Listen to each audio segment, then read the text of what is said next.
President Trump has called on Iran for unconditional surrender.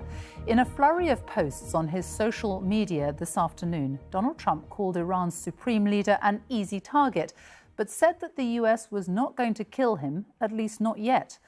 US fighter jets are understood to be on their way to the Middle East as speculation grows that the US could become directly involved in the war between Israel and Iran. Tonight, Donald Trump has met his national security team to decide America's next move. Well, this is Tel Aviv tonight. Iran has fired more missiles into Israel, but there are no reports so far of any impacts. As millions flee Tehran today, we will ask if the US is about to get involved in the war and whether the regime in Iran could be about to fall. But first, here's Tom Bateman with the latest from Washington. Donald Trump's nighttime dash back to Washington unleashed more uncertainty on a region at war and a frenzy of questions asked at 40,000 feet. First, what about French President Macron's remark about an Israel-Iran ceasefire plan? Look at it better than ceasefire. We're not looking for a ceasefire. I didn't say I was looking for a ceasefire. That was Emmanuel, nice guy, but he doesn't get it right too often. But we're looking for better than a ceasefire. The president then turned to an ultimatum for Iran's supreme leader, Ayatollah Ali Khamenei, saying he was an easy target. "We're not going to take him out, kill, at least not for now," he posted. "But we don't want missiles shot at civilians or American soldiers. Our patience is wearing thin." In another post, Mr. Trump said he expected unconditional surrender. The US is already helping Israel shoot down incoming missiles as Iran retaliates to Israel's attacks. But so far, Washington has said its role is limited to that. Mr. Trump has veered between threats to Tehran and highlighting that the US isn't involved. But today's sudden shift has led to mounting speculation over what's coming next. Over the past 3 days, at least 30 US military planes have been moved from bases in America to Europe. They are all KC-135 tanker aircraft used to refuel fighter jets and bombers. These pictures taken in Suffolk today appear to show an aerial refueling tanker accompanied by 4 fighter jets. One military expert told the BBC the flights were highly unusual and suggestive of contingency plans to support intensive combat operations in the Middle East. US officials are keeping their options open. We believe that Iran, as President has said from the beginning, should not have a nuclear weapon. That position hasn't changed. They can give it up peacefully. That position hasn't changed. And as a result, right now, we've got assets in the region and we're going to defend them. Israel wants these to join in its strikes. American B-2 stealth bombers, planes it doesn't have.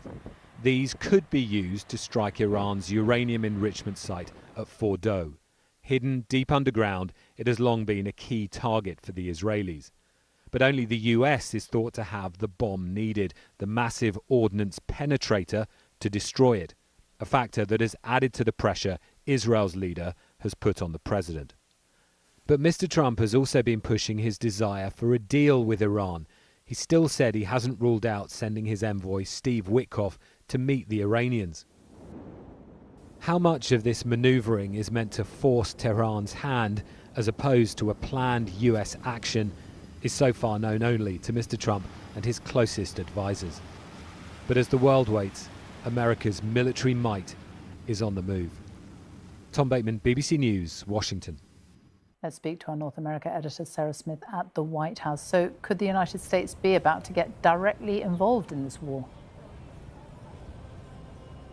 Well, after a meeting with his top advisors in the Situation Room that lasted almost an hour and a half this afternoon and broke up recently, US officials are saying that Donald Trump is considering joining Israel in those attacks on Iranian nuclear sites. But it's pretty clear his top advisors are not agreed upon this. And there are, of course, lots of reasons for America not to get involved in this. They could easily get dragged into a wider conflict in the Middle East, which is absolutely the last thing Donald Trump wants to get involved in. Remember, he campaigned for election saying that he would put America first and not get involved in any foreign wars. That was a very popular message, and some of his most vocal supporters in Congress are also urging him not to do this. But there's one thing Donald Trump has always been absolutely consistent about and absolutely unequivocal on, and that is him saying Iran cannot have nuclear weapons. And he is said to believe that they are now very close to achieving that, so he could be talked into taking some kind of action, possibly. He had wanted to do a deal with Iran to stop them from developing nuclear weapons, and there were negotiations and talks about that. Because remember, Donald Trump sees himself as a deal maker supreme, and he likes to look at himself as a peacemaker as well. But he set a 60-day deadline on those talks, and that deadline came and went last week without any kind of agreement. So now he is deeply concerned that Iran are not serious about doing a deal, that they have just been stringing him along. So although he might return to negotiations if they offered it, he will feel his hand is much strengthened if there is then a credible threat of military action coming from the United States as well as from Israel. Sarah Smith, thank you. Well, Israel launched its first strikes on Iran 5 days ago on Friday in what it described as a preemptive offensive to neutralize Iran's nuclear program. Targets included nuclear facilities at Isfahan, Natanz and Arak. Oil depots and gas refineries across the country have also been targeted, and air defence systems, military bases and missile launch sites have been struck. Well, the BBC is not allowed to broadcast from inside Iran, but our colleagues in BBC Persian are keeping across the situation there. Siavash Arlan has this report. Evacuating a city of 10 million is no easy task. Even before President Trump's evacuation warning, millions were fleeing the Iranian capital. Now the roads out of Tehran are choked with traffic. Scenes reminiscent of bank holidays, but this is a desperate goodbye. On the road, this driver comes across these men. Confused at first, he realized they are addicts who have fled a rehab center damaged by the attacks. Back in Tehran, the subway, normally bustling with commuters, rarely looks like this. One Tehran resident who wishes to remain anonymous told us why he is staying. Even though I hate the Islamic Republic, I'm staying in my home. I'm staying in my city. I'll try to stick to my routines. I'll try to find a cafe that's open and go there. If I see a couple people on the street, I'll smile at them, try to lift their spirits. I'll call my friends more often, support them, make them feel better. I think right now we have no one but each other. Not Benjamin Netanyahu and not Israel. They certainly don't care about us. And neither does the Islamic Republic. For those who chose to stay, using essential services can be challenging. Israeli strikes damaged water installations in affluent northern Tehran, while ATMs ran out of cash. And these are the studios of Iranian state TV. This is not just bombardments and missile attacks. Iran is fighting the enemy on its own soil. Israel has been infiltrating the country at all levels. Car bombs have been detonating, and the Iranian intelligence says it has discovered a number of enemy drone factories inside the country. And civilians are paying the price. This is Tehran's Red Crescent, desperately hoping to find survivors under the rubble. Among the lost are nurses, skaters, artists, lives cut short. Buildings are being attacked that are residential. Our colleague pressed Israel's UN ambassador on civilian casualties. We will do everything we can to minimize civilian casualties, but as you said, it's a war, and we have seen what happened in our cities, so we will continue to target the military sites in Iran. Few in Washington and Tel Aviv are talking publicly about what happens if the regime collapses. Iranians have been documenting how their lives are changing. President Trump said he wants to see their country prosper. Fewer will be willing to believe him today than they were just 5 days ago. Siavash is with me now. Extraordinary scenes there from Iran, from Tehran just emptying out. Could the regime be about to fall? That can be a very distinct possibility. I think at this point it really depends on the regime itself. Judging from what President Trump is saying, judging on the targeting of Israel, targeting many military centers rather than political institutions like the parliament or the government. Perhaps the US and Israel are not so much after regime change, but after, as President Trump said, total capitulation, total surrender, total humiliation of the Islamic regime. What they wish to have is a weakened Islamic regime without its nuclear program, unless it refuses to surrender. Unless the supreme leader refuses to surrender, judging again by what President Trump is saying, that's when the U.S. may choose to strike the supreme leader and eliminate him.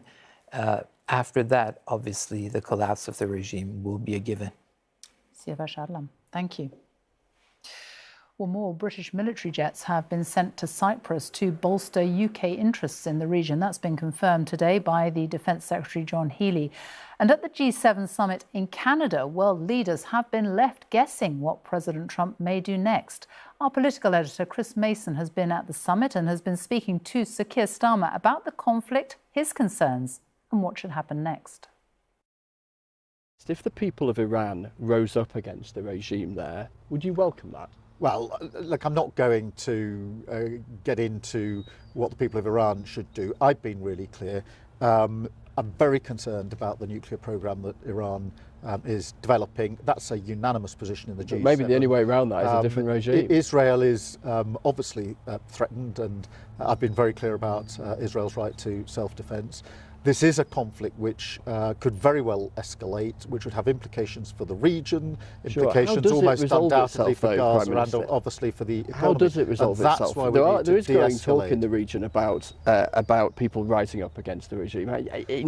People want to know what your instincts are about the long-term solution here to bring a peaceful solution. Well, I'm no supporter of the regime in Iran.